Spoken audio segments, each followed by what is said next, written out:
Hai teman-teman, Assalamualaikum warahmatullahi wabarakatuh. Apa kabarnya? Semoga sehat semua ya. Hari ini kita akan belajar mengenai perkembangbiakan hewan. Sudah siap belajar bersama? Yuk kita mulai. Tahukah kamu cara perkembangbiakan hewan? Layaknya tumbuhan, hewan juga berkembang biak secara generatif dan vegetatif.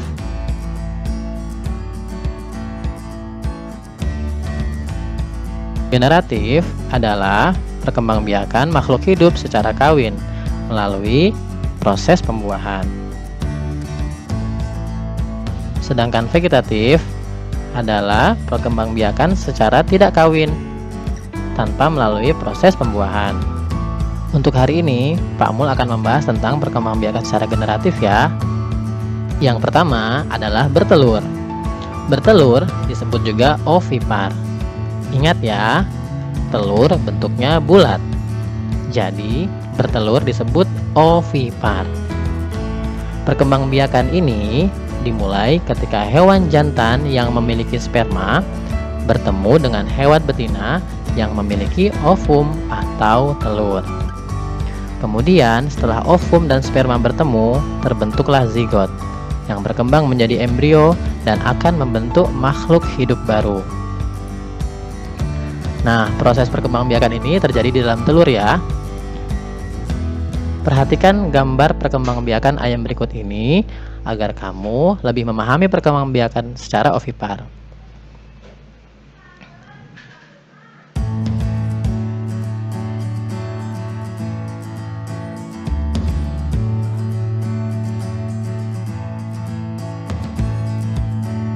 Sudah paham kan? Sekarang kita bahas hewan yang berkembang biak dengan cara ovipar. Sebenarnya ciri-ciri hewan ovipar ada banyak, tetapi yang paling mudah diingat adalah tidak memiliki daun telinga.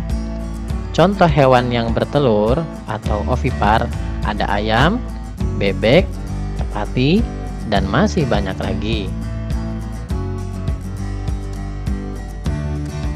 Nah, perkembangbiakan yang kedua yaitu melahirkan.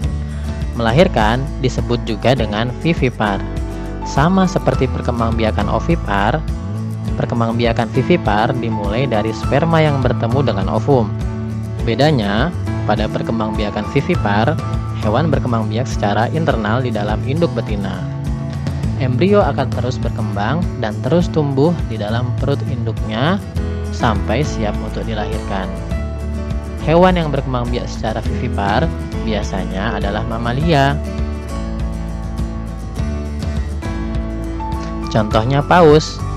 Ingat ya, paus tidak bertelur, tetapi melahirkan. Hewan yang berkembang biak secara vivipar, ciri-cirinya mudah sekali diingat. Yang pertama, memiliki daun telinga yang terlihat jelas. Selain itu, mereka juga menyusui anak-anaknya. Contoh hewan yang berkembang biak secara vivipar ada domba, sapi, kelinci, dan masih banyak yang lainnya. Bisakah kamu sebutkan hewan lain yang berkembang biak secara vivipar? Tulis di kolom komentar ya, teman-teman.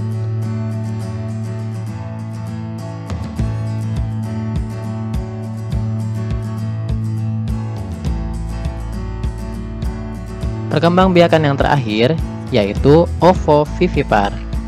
Apa itu ovovivipar? Ovovivipar yaitu perkembangbiakan secara bertelur sekaligus melahirkan.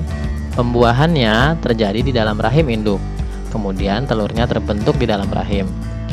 Bukan dikeluarkan seperti ayam ya teman-teman. Kemudian telur tersebut menetas di dalam tubuh induknya. Setelah telur menetas, mereka akan keluar sebagai makhluk hidup baru.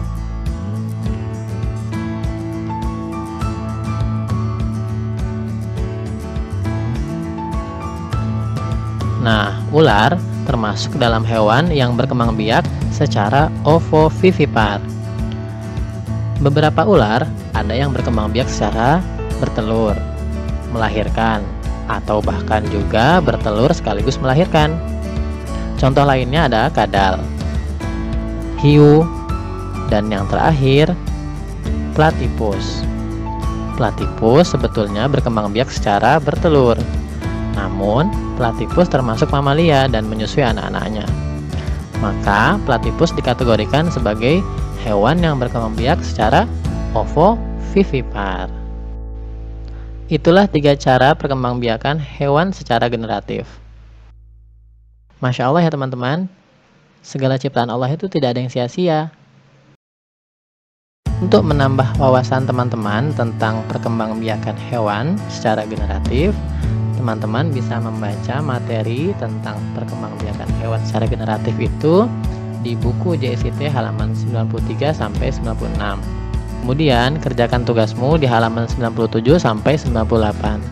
Terima kasih, sampai bertemu di pembelajaran berikutnya. Assalamualaikum.